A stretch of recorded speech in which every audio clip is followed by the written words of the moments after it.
what's going on, guys? Welcome back to NBA 2K23. Today we are back with Friday content reactions, and this one's gonna be interesting for many reasons. And yeah, oh man, where do we even get started with this? There's so much going on, and it just keeps getting better and better. I don't know the ultimate game plan here, but hey, we're gonna roll with the punches. We're learning, we're going with it day by day, we're figuring things out, and man, we have a lot to say on this, so let's just dive right into it. So the first card that they announced, nice solid start here, Pink Diamond Marc Gasol. Not a player I've ever really used throughout the MyTEAM years, but you guys tend to like him. He's a big guy, big center. I think he's 7'1", somewhere around there. He's known to stretch the floor. Is going to be on the slower end of the spectrum as far as speed, but he's good defender, good three ball, just kind of slow. So not one that I would probably use, but you know, I understand why people like him. He's a good valuable piece for someone's team, starting or off the bench, just depending on where your team is. But hey, who knows where anybody's team is going to be at after this is all said and done, am I right? Alright, yeah, so good start there. Marc Gasol, nice solid center, not too bad, not too shabby. The next one, they start off with the Galaxy. Opal's coming in hot. Who do we got? Shooting guard, small forward, Scottie Pippen. My God, that looks nice. That looks tasty.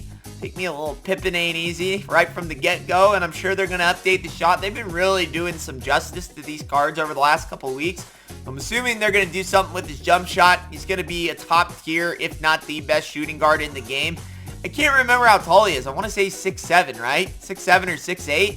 Yeah, this is why we don't mess with the 6'6" gang, because then they start putting people that are kind of out of position or getting taller and start replacing these 6'6". This is why I said, don't fall in love with the 6'6". And that's exactly what happened last week with the Vince Carter. They already outdated Vince Carter, in my opinion, with this Scottie Pippen. Enough said. You still love Vince Carter? Well, try out the Scottie Pippen and let me know. Oh, wait, you probably can't try it out. We'll get to that. Moving on to the next one. Oh, this is sweet. This one right here is real sweet. Galaxy Opal Chet Holgrem. Oh, you guys thought you could last a couple weeks with that Kevin Garnett. Wrong again. Now, don't get me wrong. I'm going to get a bunch of people in the comments below. Ricky, Kevin Garnett is still better than Chet Holgrem. First of all, how the hell do you know that? The card's not out yet. Second of all, he's going to be taller than Kevin Garnett. He's probably going to be faster. The only thing that Kevin Garnett could possibly have on Chet Holgrem is going to be the defense. And, well, I'm sure Chet will have enough that he will be just fine. If I had to choose, all I'm saying is that they made a card comparable or equal to the Kevin Garnett. Where Kevin Garnett's going to lack in offense, Chet Holgrem is going to be better in defense. And I guarantee they give Chet some glitchy-ass release. He's going to have limitless range, and he's going to be an elite 4 in the game. So you can sit there. I don't care who's better. I'm just saying you just wasted all that time grinding for Kevin Garnett, and here is a comparable, if not better, because we don't know, Chet Holgrem. So that is odd. That's a great card. I love Chetty. I love Chet. He's got great cards. They're fun cards. He's just kind of a goofy looking guy out there too, so it's fun to use him. I love Chet cards, but I can't say I told you so, but I told you so. They always do it, guys. Packs always win. If they didn't, then why would you have any desire to open them to begin with? But if you want to still grind for Kevin Garnett, like I said, I'm sure he will be as equal, if not as good as, maybe even a little better. But I wouldn't do it. The grind ain't worth it for me, especially with our situation that's going on. And last but not least, the steak with the potatoes. The filet mignon to cap this whole journey off. Well, we got a big one, folks. We got point guard Ben Simmons. Yikes.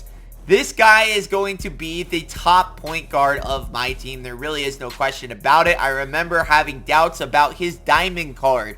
And then I remember doing the gameplay and him being absolutely glitchy for a diamond card. And with, well, Kareem Abdul-Jabbar being able to hit 67 rating 3 balls. If Ben Simmons gets anywhere near that or above that, it's game over, folks. So, yeah. But the interesting thing is, no one's on the game right now. This is very interesting that they drop a super hype beastie promo with no one being able to buy packs. So I have a couple theories. One, they're going to lift this ban by tomorrow morning and let everyone get access to the packs. or 2, they are going to have a rough weekend and do an early lift next week.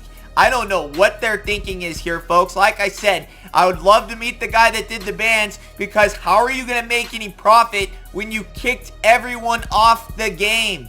Also, very curious to see how the auction house responds to this. Like I said, if you guys think MT buying is done because of this little scare tactic of theirs, like I said, guys, this is a scare tactic, and it's working. And it's worked with most of you. I promise you, people will still be buying MT. If you think the market's just going to go right back down, think again.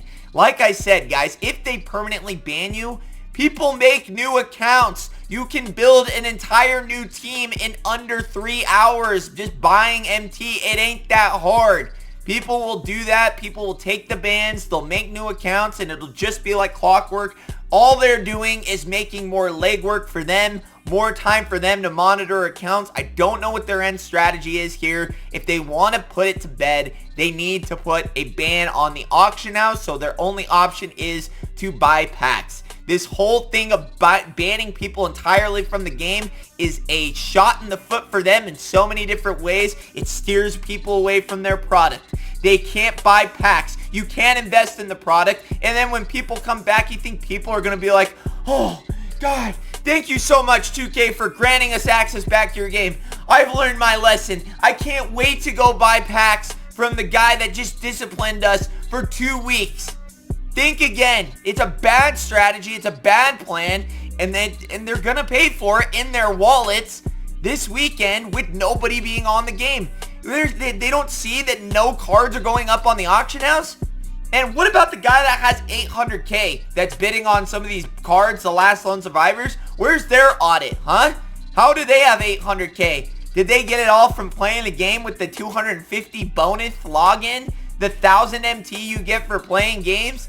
Nah, I don't know. I think we still better be doing some audits here, because I feel like nobody should be able to spend over 300K on a card legitimately without, and then if they're banning for sniping, which I've seen a lot happen, I don't know. To me, cards shouldn't be over 400K without somehow sniping or profiting on MT or some. Yeah, I don't know what they're going to do here. But like I said, if they think that things are just going to be like everyone's going to just behave and go back to being good little boys and girls after this, wrong again. You are just meddling in badness here. They want to do this the right way. You start issuing auction house bans. It allows people to access the game. It allows people to access the product if you want to. Like I said, who wants to go buy something when they just got kicked out of a store or kicked out of a game? Not many, but there will still be people that just have that urge to still want to buy packs and will do it anyways. So it's still going to get some more money for you, more than you would have if you kick people entirely off the game. Not to mention, what if they decide, okay, well, I'm going to go try park mode. Then how do you increase your park player? Buying VC, there's no little glitch for that. You can't buy MT points for that. So you're losing money in that aspect from kicking people out of other online modes. I don't understand their plan here. It's poor. It's bad business. And it's gonna kick them in the butt and not do them any favors moving forward. Everyone's just all mad and pissed off and thinking of a way to plot against 2K, not to help 2K. But again, that's my opinion. Take it for what you will. If you disagree with it, that's fine. Like I said, I know there's all these guys out there, the TOS warriors. Oh, well, good thing I didn't break TOS. Well, good for you. You know, that's fine. If you followed the rules, that's good. Good for you. But it's just not that people wanted to break the rules. I think there's a misconception that everyone's like, I love to break TOS. No, it's more we've been forced to that option. From bad experiences and lack of satisfaction on the 2K front, from spending so much money and not being able to feel rewarded and satisfied with the product that we're spending the money on. That's what's led everyone to do that. Not because people want to cheat. I mean, sure, you've got the people that want to cheat, get ahead, all that. But it's more from that experience from the game that's led people to that outside source. And 2K needs to realize that. Not that they need to drop pack prices or anything like that. I'm sure the community would love that. But they need to figure out a solution that's better than this, or they're going to end up with a bigger problem that's going to require more manpower, more time away from developing 2K24 and dealing with a bigger mess. That's all I've got to say on that. I covered it in a big-ass video yesterday. If you didn't watch that, this was just a little brief summary and wrap-up. I've said enough. I think they're going to lift the ban sooner than later. They're going to look at their pack sales and say, well, gee whiz, this is an excellent promo. Why is no one buying? Because no one that seriously plays the game is on the game. It's clear from the auction house. There's like such a limited supply of cards on the auction house. Did they not realize what they've done? You've deleted your player base.